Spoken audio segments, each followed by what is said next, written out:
Hello, welcome back to the YouTube channel. I am Nick from Australia. Welcome back to the Thursday Night Football review for round 13 of the NRL. We've just seen the Roosters defeat the Dragons 24 points to 16 in what I thought was a very decent Thursday night game of football. Both clubs were representing Anzac Day because they couldn't play Anzac Day this year due to the whole COVID-19 situation back in April. But look. Welcome to the Thursday Night Football Review. I am Nick from Australia. So let's get straight into it. If I can avoid entertaining House from texting me.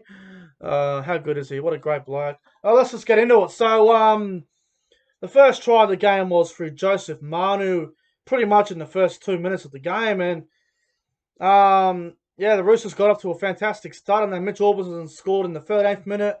And at this stage, I'm thinking, fuck, Roosters 10-0. This scoreline could get really ugly. And then 20th minute, Zach Lomax for the Dragons scores a try. And then he scores another one 5 minutes before half-time, which was, I thought Duffy scored it, but I gave it to Lomax. And then half-time, it's 10-all, and I'm thinking, fuck, the Dragons are doing really well. They got back in the game. The Roosters start the clock off a little bit. And then starting the second half, I thought, going into the second half, I thought, gee, if the Dragons start well, like all the momentum, this is their game to lose. And pretty much the first 2 minutes, a bit like the first half, the Roosters scored the first try with Tupanui scoring for the Roosters, and the Roosters got out to a 16-10 lead. And then the Dragons, they really struggled to the Dragons, they really struggled to get back in the game. They were in the game, and then it was 16-10 for a long time. The Dragons had so many opportunities. They bombed a couple of tries. And then Joseph Manu scored a try with about 15 minutes to go. And at that point, the Roosters were up 20 points to 10. Drew Hutchison missed a conversion. And I'm thinking to myself, well, you'd think it's game over anyway. You can't really see the Dragons coming back. And then they bombed a few tries. I thought Ewan Aiken could have given a pass to Jordan Pereira, and they could have made it a very interesting finish there. And then Luke Keary scores a try for the Roosters, and the Roosters are leading 24-10. And then practically with pretty much with 30 seconds to go, Matt Duffy puts a grubber kick through and he scores himself. And the Roosters win the game 24 points to 16. I thought the Roosters, they didn't play anywhere near their best tonight. Let me just fix this bloody camera up, guys. The Roosters didn't play anywhere near their best tonight, but I thought the Dragons, I expected a little bit more from the Dragons tonight. I thought Tristan Saylor come on and played halfback after about 20 minutes. I thought he was really good for the Dragons, probably one of their best on ground. I thought Zach Lomax was absolutely sensational. The first half, he was pretty much untouchable. The second half, the Roosters did a pretty good job on him, but I still thought Lomax was absolutely exceptional. I thought the matchup between Lomax and Orbo was good. Congratulations to Mitch Orbison too, winning his 300th game. Well done to Mitch Orbison, scored a try. I had him anytime try score tonight too, so I won $45 off that, which was absolutely magnificent. For the Dragons, I think they need to play Tristan Saylor in the halves every week now going forward. He brought a lot of energy. I thought his kicking game was really electric. I know the commentators were being a bit biased towards the Roosters when Braith Anasta kept saying, oh, the bombs are predictable.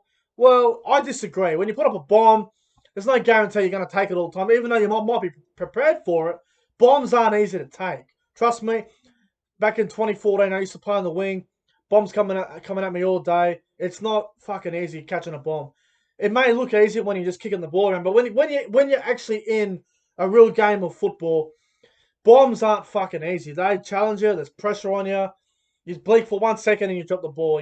Bombs are good, I reckon, but I thought the Dragons, I thought they tried hard, but the Roosters' quality with the likes of Keary and Tedesco, I thought that's where they won the game, just for that little bit of experience in the halves. And I think I said that in my tipping video the other day with Luther. I said the Roosters will win because I trust Keary and Tedesco more than I do the likes of Adam Clune and Duffy. I know Duffy's had a fantastic season, but you're trying to compare him to James Tedesco. Tedesco is on another level. He's on another level. Duffy's a great player, but he's not on Tedesco's level. And Keary's a better half than Clune, Hunt, Sailor. Those guys for the Dragons are fantastic players, don't get me wrong, but you're up against a bloke who's won, what, 3 premierships. You're up against Tedesco, who's one of the best players in the world, but the Dragons were competitive. The amount of players the Roosters had out, though, was absolutely nuts. I'm not going to go through the whole list because I'll be here all night. They had half their team out, and they still find a way to get the job done. And that's what the Premiers do. And Trent Robinson needs to be congratulated for this sort of stuff because he's, in my opinion, Trent Robinson's the best coach in the NRL at the moment. The way he manages his team, the way he pushes the salary cap, he limits, he finds a way to get his team wins. And I thought it was a very professional win from the Sydney Roosters tonight. The Dragons, well, they were competitive. They're probably one of the best teams outside the top 8 at the moment compared to the teams that are down the bottom. You got the Titans down there, the Bulldogs, Broncos, Cowboys. Who else is outside the 8? The Tigers, Warriors, all these sort of sides. If there was a grand final winner prediction for the teams that missed the top 8, then I think the grand final would be the Dragons versus probably the Tigers or something, and the Dragons would win the grand final if they were having a competition outside the top 8. But look, I thought they were competitive. I probably expected a bit more from the Dragons. They could have been better. When they were down by 14, it just I was getting ready to come on here and shit on them. But they had their opportunities, but the Roosters in the end just a little bit too much class. And looking at the ladder at the moment, the live ladder that'll probably change by the weekend. The Dragons now, they're 4 wins and 9 losses. So it's going to be tough to see the Dragons making finals now. They're going to have to hope the Rabbitohs and the Knights get beaten on the weekend for them to catch up. But it's a big ask for the Dragons to make that. I think they've got the Eels next week, which is going to be another really tough game for the Dragons. But you never know. They could go, that's the thing with the competition, You win 2 or 3 games in a row, you're back with the top 8, It's ridiculous saying that. I mean, if you look at teams like the Warriors and the Cowboys, even the Broncos and Titans, if any of those couple sides win 2 or 3 games in a row, they're fucking with the top 8. It's absolutely ridiculous. I don't see any of them making the 8 anyway, but, my top 3 on ground tonight, I'm going to get to that in a second. I'm going to give the Dragons' performance tonight a 6 out of 10. I'm going to give the Roosters' performance tonight a 7 out of 10. My top 3 on ground.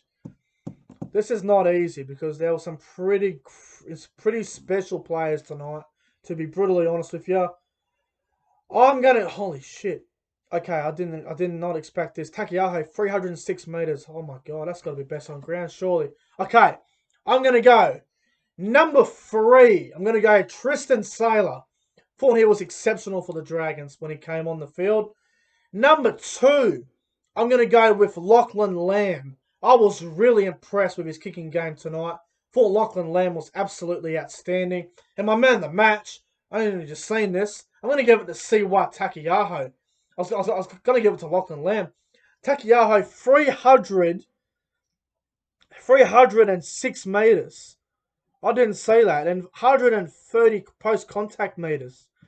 And I'm pretty sure he played the full 80, Takiaho. He did. What a performance from Siwa Takiaho. What a player. Probably the best forward in the game along with Taumalolo. What a player. But yeah, anyway, guys, that's going to end it for the Thursday night football review. Hope you guys enjoyed this video too. I just realised too, I won about $80 tonight on Sportsbet. I had the Roosters and a multi. I had any time try score. I had Joseph Manu. Roosters won to 12. But hey, if the Roosters had a led at half time and won the game 1-12, I would have about $600 right now. So that sucks. But hey, I won about $100 tonight. I'm not going to argue with that. But I'm getting out of here, guys. Make sure you guys go ahead and like, comment, and subscribe to the channel. Video should be up by 10 or 10 to 10 or something like that. Anyway, guys, I'm getting out of here. And I'll see you guys tomorrow night for the Friday Night Football Review. Until then, stay safe, have a good Friday, and I'll see you guys in the next one.